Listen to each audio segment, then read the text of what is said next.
Buenas tardes, compañero. Mi grupo de hoy les hablará sobre la discalculia. Yo, Natalia Rodríguez, les hablaré sobre los conceptos básicos de la discalculia.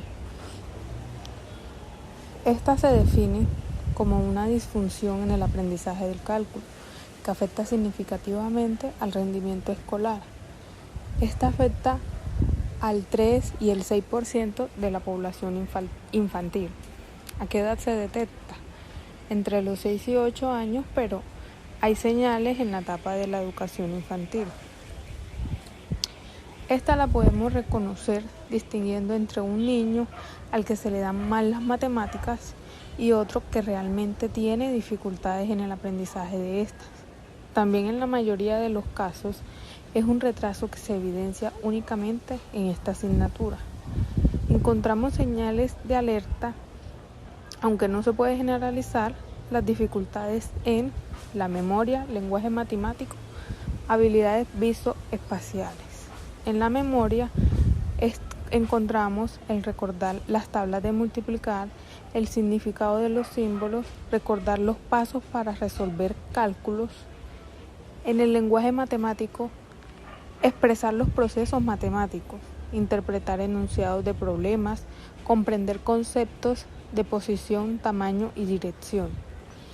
En las habilidades visoespaciales, los niños tienden a confundir los signos más con el signo por.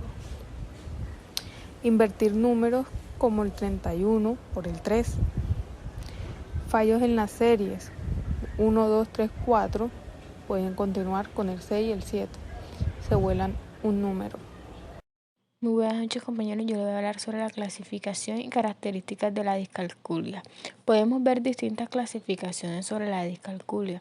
Discalculia escolar natural, que es aquella que presentan los alumnos al comenzar el aprendizaje del cálculo y está vinculada con sus primeras dificultades específicas que logrará superar con eficiencia. La discalculia escolar verdadera, esta se produce cuando la discalculia natural no se ha superado y por tanto persisten y se afianzan los errores, por lo que se deberá someter al alumno a los programas de reeducación.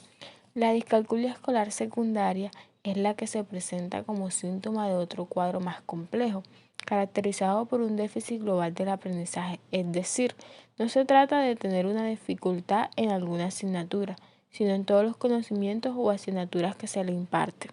Podemos encontrar tres tipos de discalculia escolar secundaria. Discalculia escolar secundaria con discapacidad intelectual. Se da en niños que padecen déficit mental y las dificultades en el cálculo son mayores. Cuanto más grave es el déficit de inteligencia, por lo tanto, menos recuperable, porque las dificultades son prácticamente irreversibles.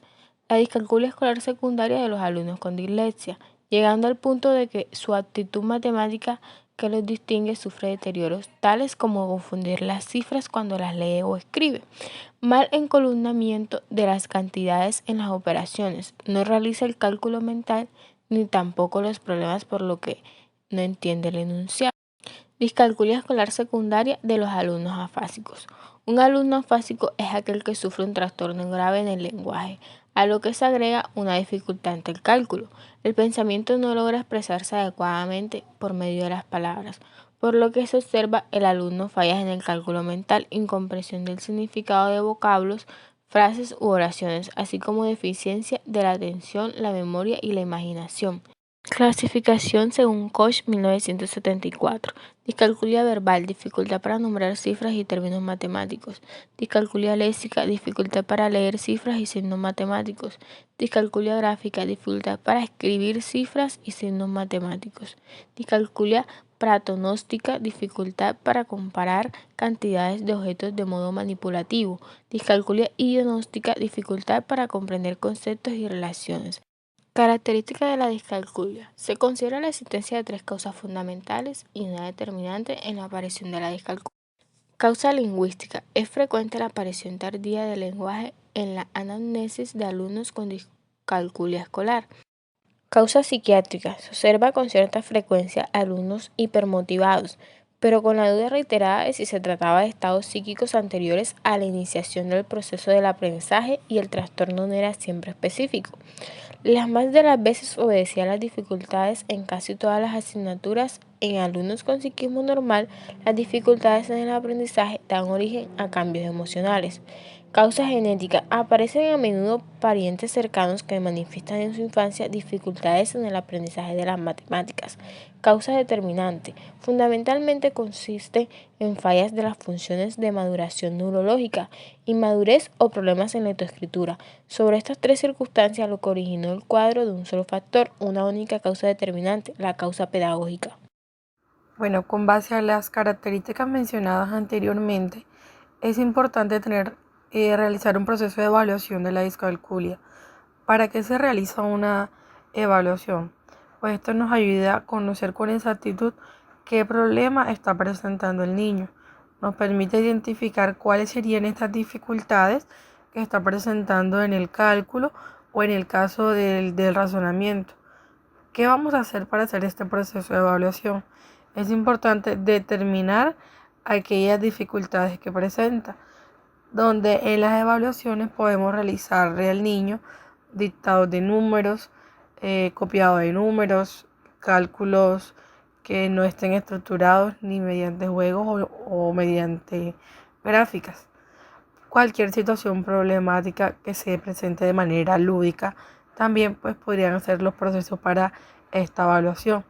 Los resultados de estas actividades pues nos van a estar arrojando el resultado, y de esta manera podremos diferenciar el tipo de error que el niño presenta, si es error numérico, si es error de cálculo, si es error gráfico o de razonamiento.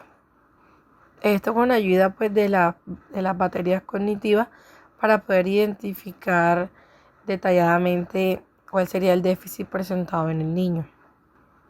Esta batería nos va a permitir a nosotros poder evaluar las capacidades generales que presenta el niño, su tipo de razonamiento y funcionamiento de atención y memoria, aquellas áreas de las matemáticas, cálculo, pues serían aquellas principales que se estarían evaluando con la batería psicopedagógica.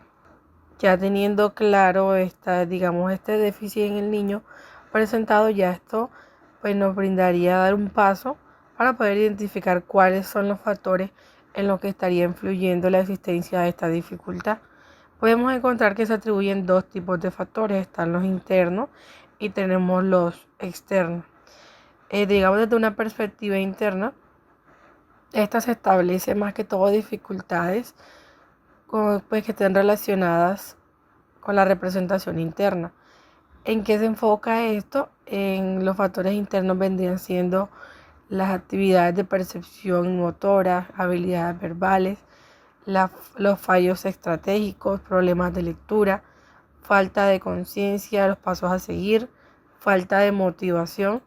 También sería un factor influyente, como el temor, la ansiedad, las atribuciones negativas, la percepción y falta de eficacia, pues afectarían los aspectos motivacionales.